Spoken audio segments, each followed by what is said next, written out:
En Panamá, después de conocer las noticias de primera plana de los diarios más importantes del mundo y con la proximidad de las elecciones en el año 2024, hay un factor que siempre hay que tomar en cuenta a pesar de la realidad de que no han sido muy proactivos, la juventud, el voto de la gente joven que puede marcar un antes y un después. Puede ser un parteaguas, perdón, en el próximo proceso electoral. ¿Por qué? Porque para el año 2024, 374,000 jóvenes votarán por primera vez en su vida en un proceso electoral. Esto implica que la juventud va a jugar un rol que yo creo que va a ser importante y, ¿por qué no?, hasta verlo como fundamental, porque cada voto cuenta. Y el patrón electoral, perdón, conforme a los números que ha aportado, refleja que hay más de 700,000 personas que no pasan de los 31 años. Es una señal interesante. Y que, como dije, 374,000 jóvenes tendrán el derecho a ejercer el voto por primera vez.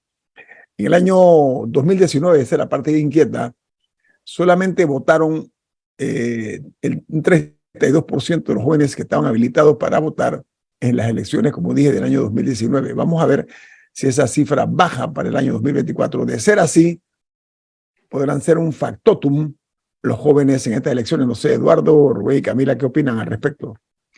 No, parte de la preocupación que se dio en las elecciones pasadas es que el grueso del abstencionismo, es decir, de la gente que no fue a votar, se dio precisamente entre la gente más joven. Entonces, yo creo que allí también hay una oportunidad para los políticos hacia dónde van a dirigir los cañones de su campaña, fuera de la campaña que tiene que hacer el país para llevar a los jóvenes a votar, no importa por quién vote. Entonces uno comienza a entender a unos candidatos haciendo TikToks y estas cosas, tratando de buscar ese favor de esa parte, si lo llamemos mercado, del mercado electoral, ¿no? Camila. Pues lo que me interesaría saber es si el Tribunal Electoral hizo algún postmortem en ese sentido, algún estudio de por qué esos jóvenes no fueron a votar. ¿Fue falta de interés? ¿Fue falta de recursos? ¿Fue que no sabían cómo? O sea, falta de información? ¿Fue que ese día, no sé, había otro evento? No sé, me parece que vale la pena conocer cuáles fueron las razones por las que eso les intimidó el proceso. No sé, puede haber muchas razones, no necesariamente se le puede achacar todo a falta de interés, pienso yo. Pero tal vez Camila, Eduardo y Rubén, el elenco no atraía. Puede ser eso también, aunque en ese caso cuando uno va a votar uno tiene 4 cargos donde elegir y uno puede votar en blanco también si uno quiere en protesta. Pero sí tengo la curiosidad de, o sea, cuando me dan estas cifras enormes, bueno, si me dices que nada más hubo una participación del 30 y pico por ciento, eso significa 32, que hubo un 60 y pico por ciento de abstencionismo. Eso es un resultado oficial. Cuando alguien me dice 60 y pico por ciento de los jóvenes no fueron a votar, yo quiero saber por qué.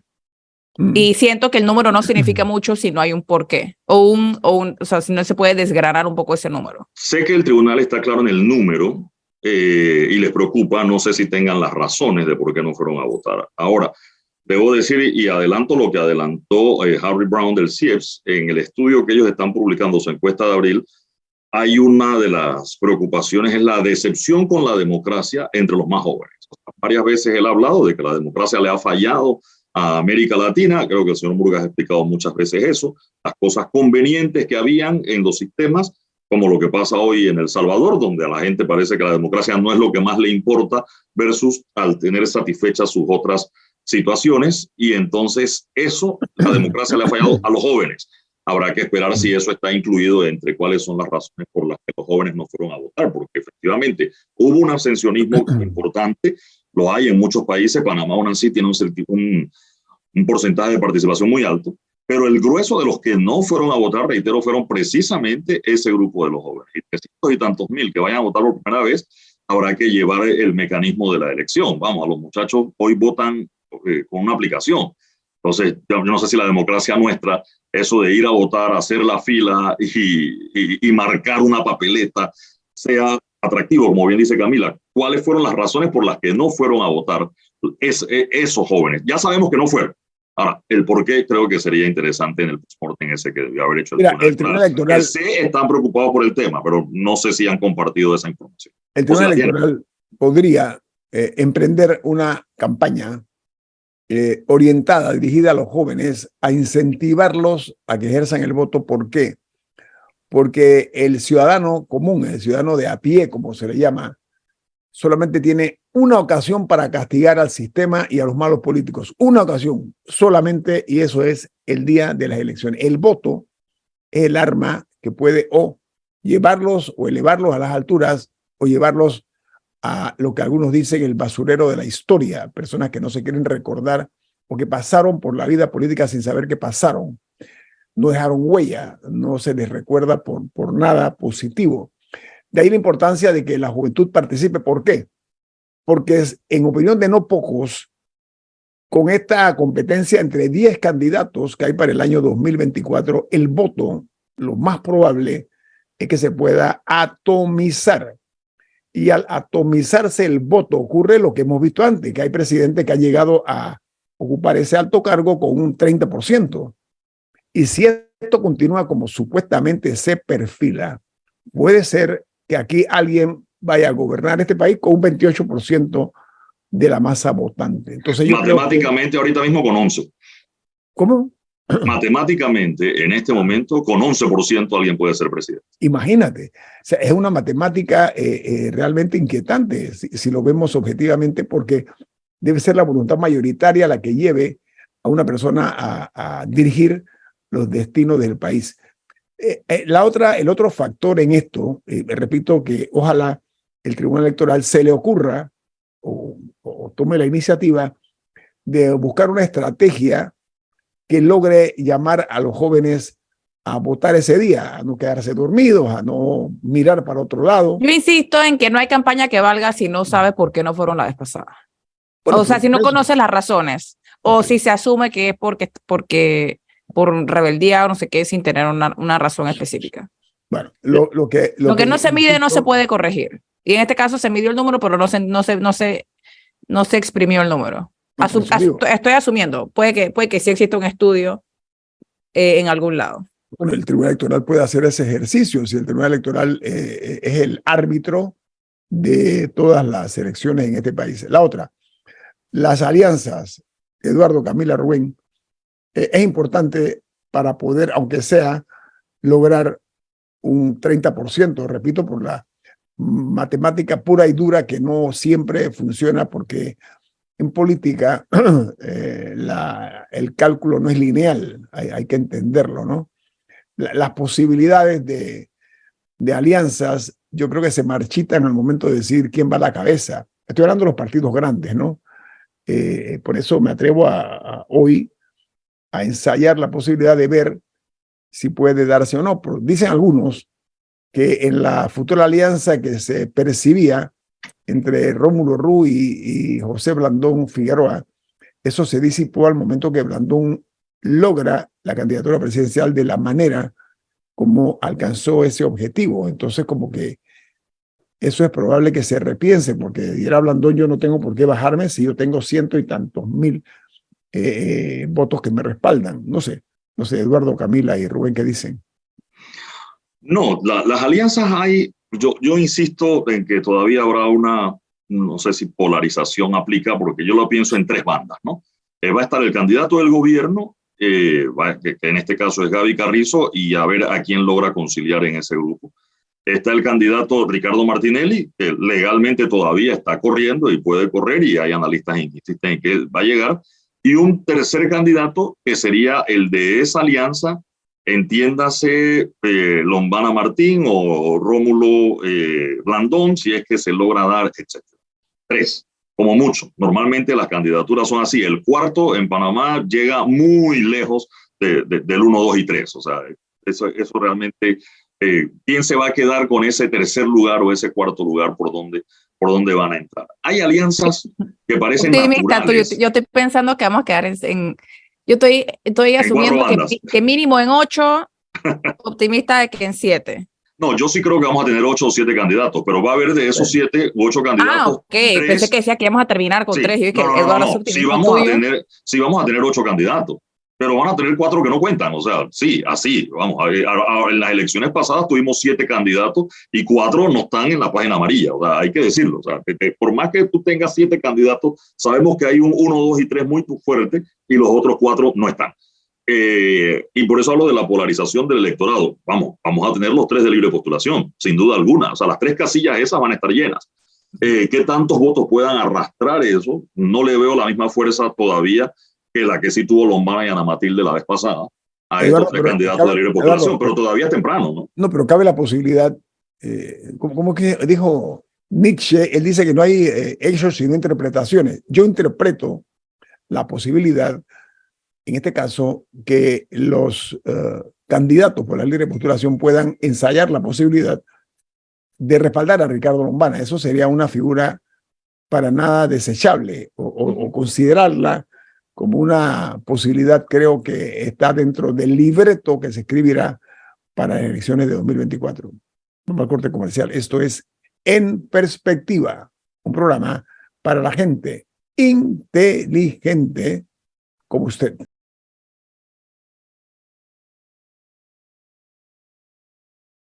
A ver, amigos, para cerrar el análisis político que hemos emprendido, hay un jugador que está en la cancha y es la justicia, y el otro jugador es la corrupción. En este caso, la corrupción asfixiante en nuestro país no es descubierta por investigaciones gubernamentales, sino por escándalos que no pudieron controlar. Así de sencillo, y que los medios tomamos, los hicimos públicos y expusimos a las personas que utilizaron el poder político y también empresarial, porque no son nada más los políticos, empresarios también convertidos en una mafia que aseguraban pues beneficios para el grupo, sobre todo concentrado en el poder del momento, que era la fuente de enriquecimiento para muchísimos, lo cual construyó todo un sistema de gobierno. Me gustaría que los candidatos presidenciales, los aspirantes a la presidencia, yo no sé, me gustaría que hablen, por ejemplo, del contrato minero. ¿Cuál es la opinión de ellos sobre el contrato minero? A mi juicio. ¿Qué van a hacer con la justicia? ¿Cuál es su posición de cara a los procesos que se están dando y que están por venir también? Caso de Brecht, por poner un ejemplo. Entonces, las sanciones por corrupción que están allí pendientes, el problema de la inseguridad que vive este país, la crisis de la educación que se anunció en el gobierno actual que iba a ser la estrella de la gestión gubernamental, y realmente una estrella que está opaca, ¿no? Una estrella lamentablemente que no brilla. Entonces, son los temas que yo quisiera que los candidatos al solio presidencial desarrollaran. No sé, en opinión de ustedes. Guillermo, has dado en el clavo. Acércate, Robo, un poquito, si eres tan amable. Creo que has dado en el clavo, porque que los políticos no quieran opinar sobre el contrato minero habla muy mal de los políticos. Ese es el caso más delicado y yo creo que puede haber gente que opine a favor y opine en contra. No, es el derecho de cada uno, Rubén. Cada uno vota, lo opina como quiera, pero que opinen. Que opinen. Yo creo que es vergonzoso que los políticos panameños no quieran opinar sobre el tema minero. Sí. La otra que a mí me preocupa es la violencia verbal.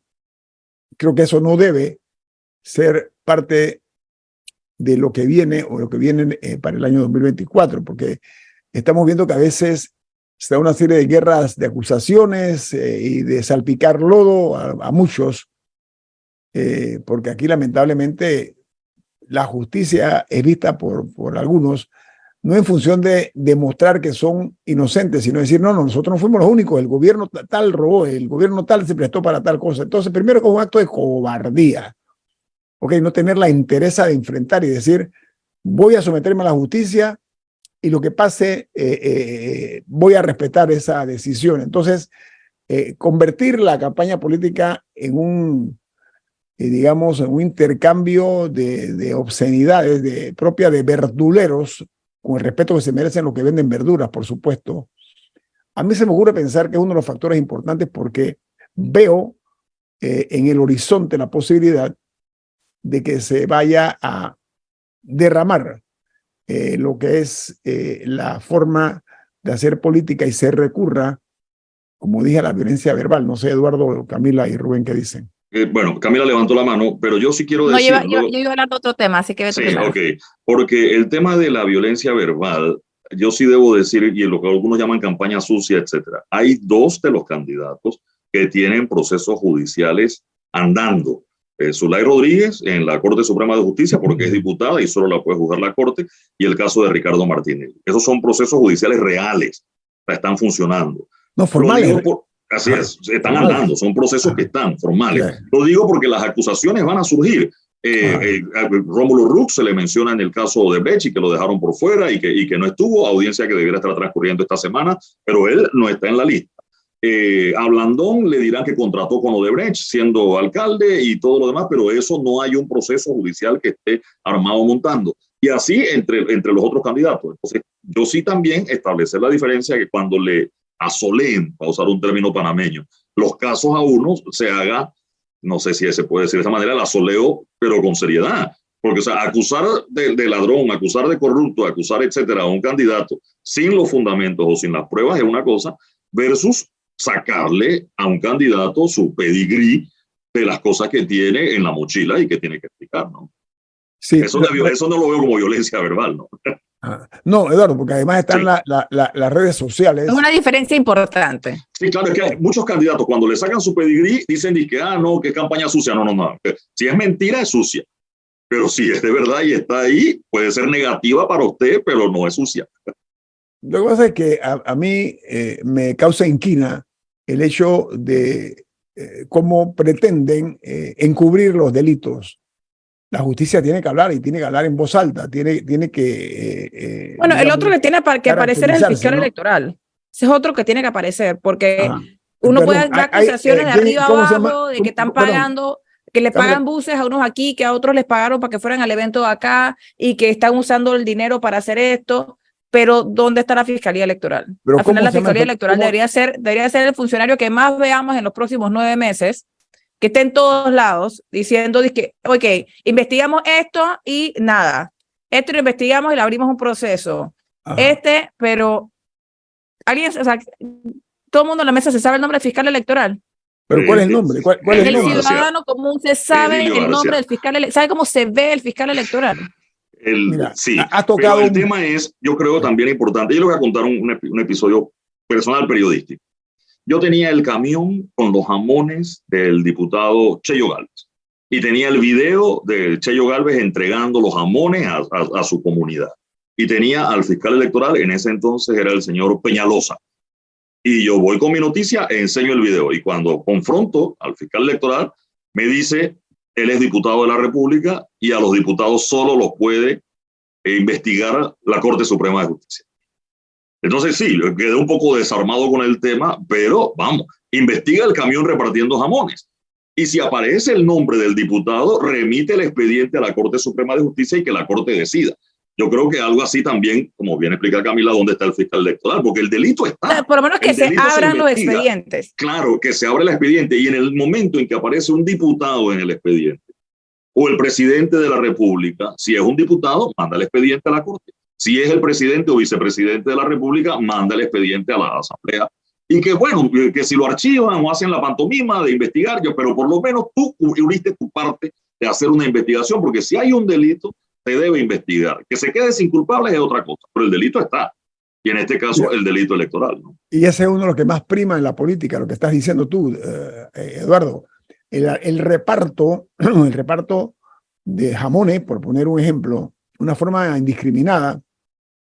Entonces, cuando los medios publicamos ese tipo de cosas, recibimos en algunas ocasiones amorosos insultos por parte de quienes se sienten agraviados por cometer este tipo de de actividades a todas luces irregular, porque es harto conocido que los diputados disponen de un presupuesto importante y más recursos que el resto de los que están en este momento corriendo para un cargo de elección popular. Pero mira que realmente se me ocurre pensar que en este caso sería bueno que el hecho del cargo de fiscal electoral, hombre, sea honrado del cargo.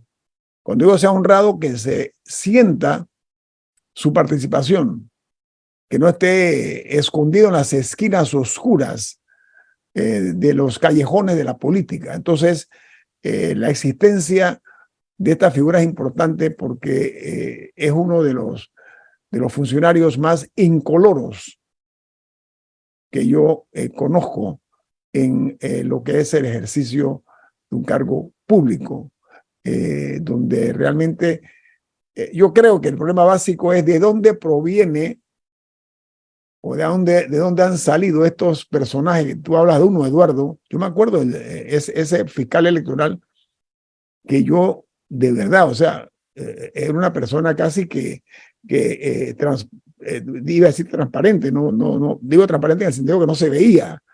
Me explico, no se sentía. Entonces, con esa respuesta que te dio a ti, me parece inapropiada. Y hay gente que desconoce realidades del periodismo, como esa, Eduardo, ¿no? O sea, entonces, no sé, ¿cuándo vamos a conocerlo? ¿Cuándo va a pronunciarse? ¿Cuándo va a caracterizarse ante tantas dudas que hay en torno al rol que debe jugar el fiscal electoral? Camila. Bueno, en otro tema, que Eduardo creo que lo mencionó antes de que arrancáramos como posibilidad para discutir, está no sé si llamarlo alianza o colaboración entre el candidato Ricardo Lombana de Otro Camino y el actual diputado, pero también aspirante a alcalde, Edison Brose, que es por la libre postulación, que publicaron un video ambos en sus cuentas que es muy sugestivo de una alianza. No sé, Eduardo, ¿qué opinas al respecto? Bueno, interesante porque los candidatos de libre postulación, no sé si llamarlo a puestos menores, es decir, alcaldes, diputados, representantes de corregimiento, hay un montón. Están los de la coalición Vamos, están los que apoyan Movín, están los independientes de los independientes, como dicen algunos. No han todavía alineado su candidatura a diputado o alcalde con alguna candidatura presidencial. Fíjese que los candidatos presidenciales de libre postulación no necesariamente, excepto Maribel Gordón, tienen una estructura de libre postulación para alcaldes o para diputados por debajo y al revés. Los que están alineados para alcaldes y diputados, como Vamos, todavía no se han alineado contra un candidato presidencial o alrededor de un candidato presidencial. Y esta sería la primera, el primer alineamiento, para usar un término, porque no sé si alianza aplica literalmente. Sí, por eso colaboración fue sí, que... Me gustó colaboración, pero vamos, ¿qué va a terminar ocurriendo? A lo mejor en la papeleta de Moca va a terminar Edison Brose y va a aparecer 2 veces en la papeleta. En su papeleta como independiente y en la papeleta de Moca como candidato a alcalde, que al final, al estar en la papeleta de un partido, le está quitando el puesto a un candidato que también era de la libre postulación. Pero es la primera. Vamos, es curioso. La alianza natural, y lo dijo Lombana en su discurso, invitando a los candidatos de libre postulación y a los candidatos independientes. Y pareciera que el consenso de los de libre postulación se va más hacia Lombana, que está en un partido, que por cualquiera de los otros 3 que está en la papeleta presidencial por la libre postulación. Reitero, exceptuando a los del FAD, que decidieron optar por la libre postulación y están alineados con Maribel Gordón. Yo creo que... Ahora, en ese sentido... Yo creo que ese es normal. Esa posible alineación, como dice Camila, la veo muy normal. O sea, no es una... A ver, no es una relación antinatura, no es antinatura, como ha ocurrido en otros casos en la política para el año 2014. Tengo un corte comercial, Camila. Al regreso, con mucho gusto, se la paso. Esto es En Perspectiva, un programa para la gente inteligente como usted.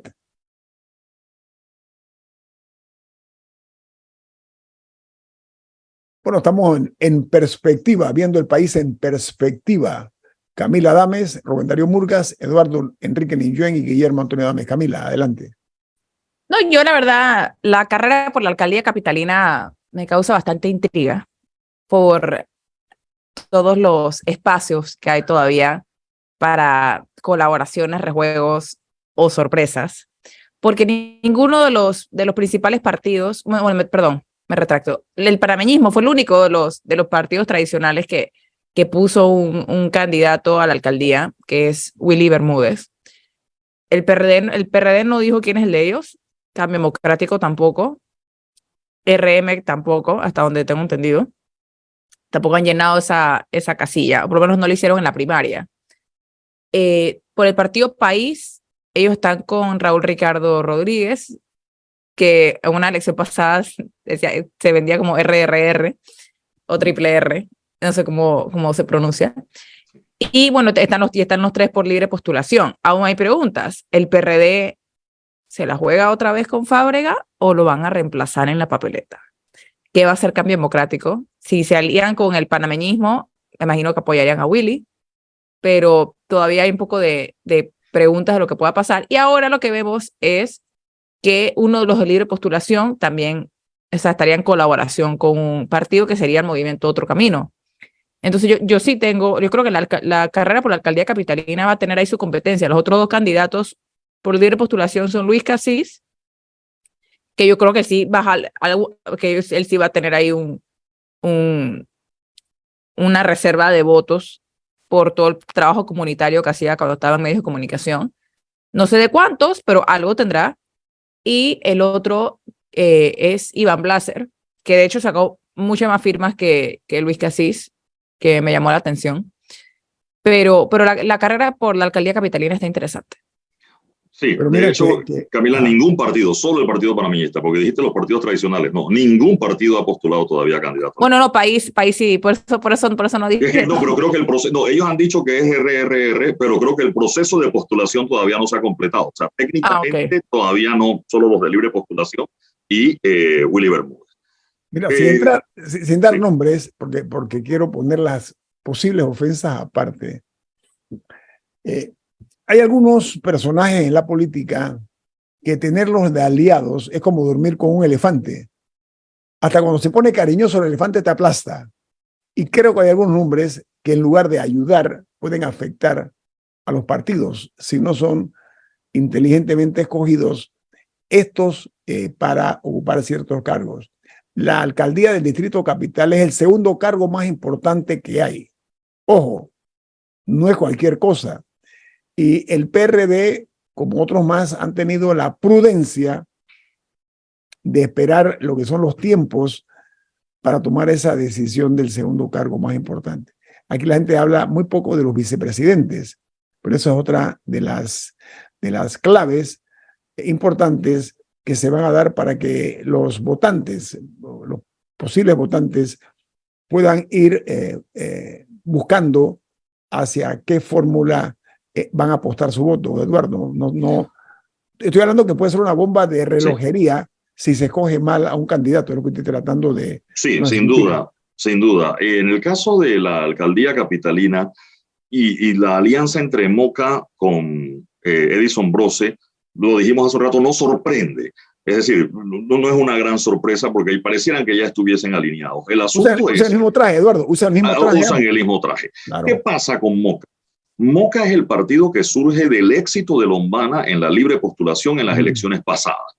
Y una de las cosas que se le reclamaba a Lombana es que él tenía una estructura o tuvo un arrastre presidencial, pero eso no influyó para nada debajo. Es decir, no salió ningún alcalde, no salió ningún diputado del grupo que estaba realmente apoyando a Ricardo Lombana en esa aventura presidencial.